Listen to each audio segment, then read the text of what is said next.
Hi, this is Sydney Armani with the Crowdfund Beat. Welcome to another program at One-on-One with Crowdfunders. I'm here in Moscone Center with Howard Leonhardt. Howard, welcome to Crowdfund Beat. Thank you, Sydney. All right. Well, we'll get straight to the point. The law passed. Actually, the law had been passed for about a year, and the rule they just did the SEC last week. So, what's up? What's next? Well, this is really an exciting development. So many people worked so many years. For us, it began back in 2000, where we started lobbying for reducing the cost and complexity of raising capital. So the fact that the rules finally came out is very welcome after a long wait and anticipation. And to be honest, I think the SEC has come with a nice balanced approach. We didn't get everything we would have wished for as far as easing and reducing the cost for small companies to raise capital, but we got a lot of what we needed to have done. It's very important legislation, and I look forward to getting through this comment period and getting it activated. For all of us that we don't know, I mean, I know you were at the White House when they signed the JOB Act, and you're very involved, and we're grateful for that, everybody in the crowdfunding industry. So what is going to affect? How long is it going to take after how long we're going to see that something that like this in the SEC is going to be doing the period? What is your outlook? The short answer is next spring we should be green light, ready to go.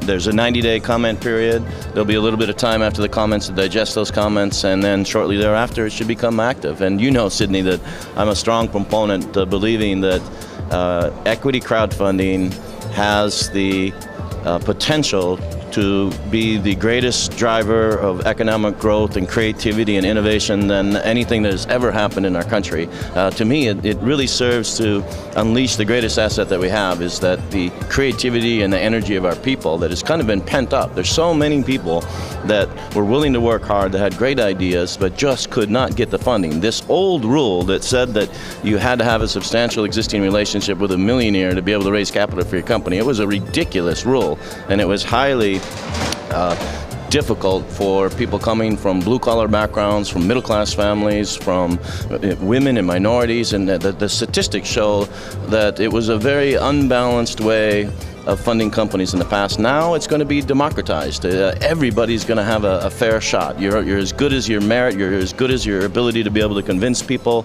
that your idea is good, and it's a special time.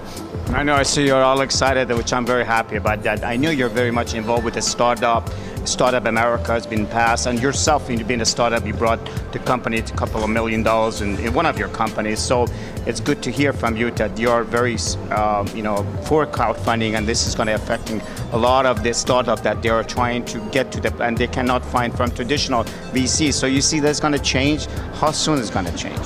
Well, you brought up VCs, and in the United States, only between 0.25% and 2% of the companies receive VC financing, meaning that 98 to 99.75% do not receive VC financing. So there's really a great need for new financing methods to be able to fund new ideas. And maybe later on, once the ideas are proven out and the initial crowdfunding money is able to allow the company to reach a more advanced stage, then they can go to VCs or angels or more sophisticated levels of financing. But one thing I wanted to say is that, even though Title III was now, the rules have been released and it's about to go into action, it's not going to happen. All the great potential of the act is not going to happen unless leadership steps forward and really advocates for the uptake of crowdfunding, and we really need to put peer pressure on people. It should be uncomfortable next spring to sit around a table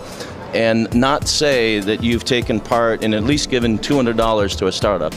We really want to build a cultural phenomena where everybody participates, and it should start in your local community. You should look to your local community to see opportunities to invest in people in your own neighborhood, create jobs where you live, improve things, and all of us in the industry are going to work to facilitate, after the crowdfunding becomes fully enacted, that local investors can meet local entrepreneurs, and then the magic can happen. But it really takes getting the word out, and that's one great thing that you're doing, Sydney, is this component of getting the word out is just as important as getting the law passed. A law passed that is not received by the public isn't going to do anything on its own. This is just an opportunity. It isn't the government doing anything for us. It's the government basically getting out of the way to allow entrepreneurs and investors to innovate, to create jobs, grow companies, and it's going to take getting the word out to do that. It's really a great thing that you're doing. Yeah, I appreciate it. Well, you guys always started all this thing, and we're just following up, and we're grateful for speaking of leadership, your leadership, and other people in the crowdfunding, people like, Doug Leonhardt and, CFPA, and so they've been forefront of these crowdfunding. So this is good. But what about the people that they are getting to this crowdfunding revolution or crowdfunding phenomenon? What's your advice for them? If anybody out there that looking at this tape right here and video and want to start this crowdfunding, I want to get involved. How can they get involved? I know you're a very advocate of community. Mm-hmm. So what is your comment? What is your advice? Specific to the investors or to the companies raising capital, or both? Both, yeah, both. So because as we know, the crowdfunding, it's more involved in the community. You can build back school project and project school. There's a lot of startups happening. There's a lot of academic for research. So it's got a lot of broad, use for crowdfunding. What is your suggestion? Anybody wants to, help their community and also add to that for the, startup and the investment community? Well, I think, there's two answers. One is for the companies seeking to raise capital, and the other is from the investor point of view. And from the company seeking to raise capital, the first thing you have to realize is that just putting your profile up on a portal is not going to bring the money in.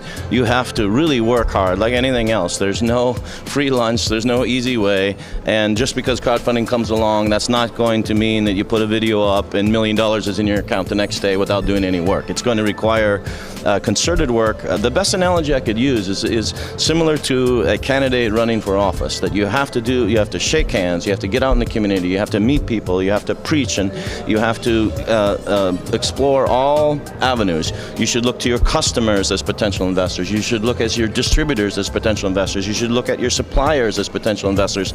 You should look at your friends and family and extend out from your friends and family to another circle. Unfortunately, this idea that maybe lots of strangers are going to shop around and push a button and invest in people they don't know just from seeing a profile, unfortunately, that's unlikely to happen. It may happen on the tail end when publicity has driven attention to a company and people come in at the very end and jump in on the bandwagon, but it really is going to be hard work. Just like you wouldn't expect that you would just put up a profile on a website and you're elected governor of the state. You have to work at it and campaign and go out and give speeches and shake hands and produce marketing materials and get your point across and drive it home and debate with people that may disagree with your point of view. And it's really the same with crowdfunding. It's going to be work. Opportunity looks a lot like hard work. Well, it's the same as it is with crowdfunding as it is with building a company in the first place. The law just provides the opportunity, but it doesn't provide an easy path to financing. But the opportunity is great, and so this is a chance for the first time to advertise. The law said that you can advertise you're doing an offer, and you can't say a lot about what the offering is, but you can direct people to a portal, and then once they get to the portal, they get lots of information, including your video, which is going to be very important, and then getting press from outlets where you can get press. There's a company that I really believe in called PR Hacker, and you offer some of those services as well. We're helping small companies to get into the press, and press coverage for companies in crowdfunding is going to be very important to draw attention to what they're doing. The second part of the question is the investors. Yeah. The investors have to realize that there's a tremendous risk in investing in startups, but there's also the chance for great reward. We're standing outside right here of the TCT cardiology meeting where we're doing this interview, and inside of there is story after story of people who took a risk on small companies, and it turned out spectacular. And because they got in early, they got a spectacular return. The company that we merged into, Arterial Vascular Engineering of California, somebody who invested $50,000 with them, 5 years later received $50 million in return.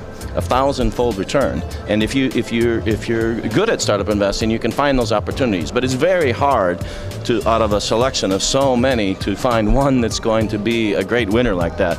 So I suggest that investors really do a lot of research, get to know the CEO and the CFO and the management team, really get to understand the industry. I would give a preference for local investing and investing in your own community where you're going to be able to see the people and ask about them a little bit more. The other thing is that I would invest in products that you believe in yourself. If you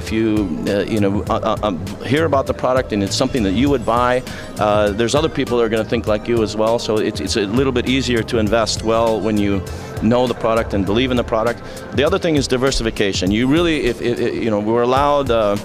People under 100,000 can have 5% of their income or $2,000, whichever is more. I thought it was going to be, the rule was going to say whichever was less, but it came out and said whichever is more, which is good. So if you make just under 100,000, you would be allowed to invest 5,000 in crowdfunding. I would suggest not to put that 5,000 all on one horse or one bet. You should. It would be better to 10 companies $500 each than to have one with 5,000. And pick carefully.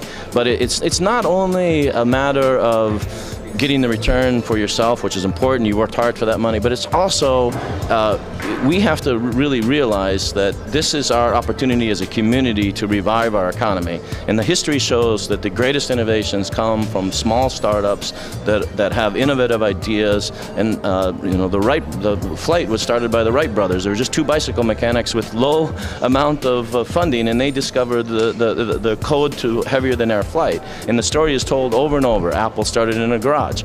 And one thing that is interesting is that these recent great success stories, so many of the customers that should have received the reward, the first customers of Apple who dealt with the problems with the first computer, or the first users of Facebook who dealt with the glitches in the program and gave feedback to the company, they didn't get a chance to participate in the multi-billion-dollar growth of the company. The big outside millionaires got all the reward, and the people that were actually the customers that really deserved in a way to be participating in the growth didn't get to participate. Well, now all that's going to change. So now if you're a customer of a product and you believe in the product and you say, wow, this company is great, now you're going to have a chance to invest in those companies. So it really is a special time. I love your energy, and I have to tell him, this is great motivation for a lot of entrepreneurs out there. If you want to know success stories about entrepreneurship, and I believe this crowdfunding is another way of bringing back America to the days of innovations, that we saw that is happening. A lot of even this reward crowdfunding that I see that it's happening. They put the project out there and people participate in the project. So it's a great stuff, and I appreciate your giving this speech and this motivation to. It's great. Thank you very much, and you have been experiencing that. Speaking of that $50 million, I want to just out of curiosity, that $50 million, how many lives saved? How much improvement to somebody's sick? Because after all, we're here in this cardiac convention, and you're here, you're part of it. Tell us about that, and tell us about your enterprise. Well, we're in front of the exhibit hall here of the TCT Cardiology meeting. This is their 25th anniversary. What is TCT, if what people don't know? TCT stands for Transcatheter Therapeutics. So this is a conference for doctors who use catheters primarily to direct minimally invasive therapies. Instead of cutting you open in open surgical techniques, they use minimally invasive techniques. And inside this hall, there's so many stories of the connection between startups, innovation, and saving lives. And we ourselves, in the 1980s, we innovated cardiovascular balloon catheters. They're found throughout this hall. In the 1980s, we were lucky enough to develop the leading stent graft system for repairing aortic aneurysms without surgery, which is still a leader in the market now with Medtronic. We developed the percutaneous heart valve in the 1990s and patented, and now all over this hall you see the percutaneous heart valve displays, and it was the biggest discussion of this meeting was percutaneous heart valves, which is pictured right here, and we were one of the original developers of that in the 1990s. It takes a while, though, in medicine, from the time of the idea to the time where it becomes the biggest hit of a big meeting like this. And then in 2000s, we began using stem cells to regenerate damaged heart muscle. And yesterday there was a main presentation by Daniel Burkhoff from Columbia, and he said that The only potential cure on the horizon for heart failure is stem cell therapy. We're lucky to be a leader in that field. We're in phase 3 trials right now. And as an example, heart failure is an epidemic, and it's a tragedy. More than 50 million people in the industrialized world suffer of heart failure, 7 million in the US alone, and 50% of those people, 50% of 50 million people are set to die within 3 to 5 years of diagnosis with the currently available therapies. Most of these patients just get drugs, and swallowing chemical drugs doesn't do anything to bring back your dead part of your heart that was damaged from a heart attack. And now we're using living cells to grow strips of muscle in the area of scar tissue that's scar tissue because a heart attack blocked the flow, and everything down from the blockage turned into scar tissue. And it's a really exciting time. And you know, in as far as financial, heart failure is the leading economic burden on the U.S. Medicare healthcare system, and we all know about the high cost of healthcare. Well, the highest of the high cost of healthcare is caring for patients in heart failure. It's the leading cause of hospitalization in the United States. And to kind of get to the point, we believe our stem cell therapies that are being introduced at this meeting are set to cut those costs more than half. So 40 billion down to under 20 billion. And this is coming from a small company that was basically crowdfunded with friends and family and doctors. And now, you know, it's moving forward to save the U.S. healthcare system $20 billion, and maybe far more importantly, to save up to 50 million lives worldwide. So this is big stuff, and this is you know, the neatest thing about being involved with innovation that relates to something important like saving lives is the human side of it. And you know, I've had a chance over the years to come out of an operating room or a cath lab with the doctor, and he takes me to the waiting room, he or she, and then you have the family waiting, and they don't know what we know, that the patient is okay until the doctor tells them, and you see the worry on their face. And you know, I was thinking in one case in particular in Vienna, Austria, and I come out, and the daughter of the patient and the wife of the patient is there. They are so worried on their face that they were going to lose their father, lose their husband. And the doctor goes on to explain that this young guy flew all the way from the US. He was the inventor of this device. His small company produced it. And without this device, we may have lost your husband or your father. But because this technology was available, your father is going to go home with you tonight, or your husband is going to go home with you tonight. And to have them look up and say thank you, that's all they said was thank you, but it's the most sincere thank you you can ever hear. And when they said thank you, they really meant thank you. And to see the worry in their eyes change to happiness with the doctor describing that their husband and their father is going to be going home with them that night, and that his problem is solved. And it came from technology that started in a garage, that was cobbled together with funding, with nobody believing in it in the beginning and having to overcome obstacles. And you have all those difficult times, you run out of money, you have people who don't agree with you, you have people who try to say bad things about you, and then you have a moment like that where it makes it all worthwhile. Nobody talks bad about you. I know you're a great philanthropist, and you know, you're a great leader, passionate leader, and you know, all this entrepreneurship, you know, and we just love it. A lot of people know you, and I'm one of the followers. My pleasure. But I want to ask you one question, last question. Are you running? I've thrown my hat into the ring for the candidacy for the lieutenant governor position in California for 2018.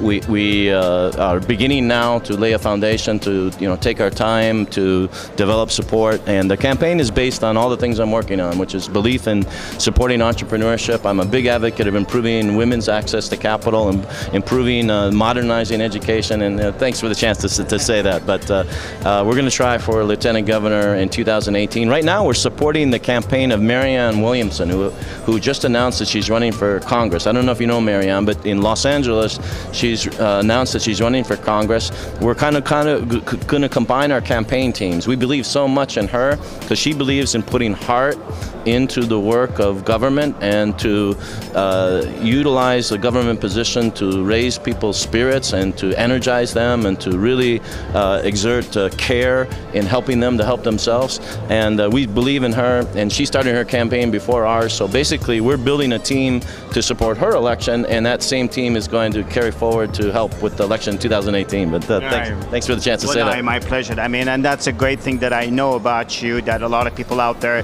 that follow your career and follow your heart is basically that you are for a minority, you are for the women-owned businesses, and that's great. And we wish you luck. We thank you for your time. You know, I know you're busy out there, so you've given us a few minutes for crowdfund beat here, and we appreciate it with more to come. Thanks, Sidney. And this is Sidney Armani with the crowdfund beat here in Moscone Center in San Francisco. Saint so long.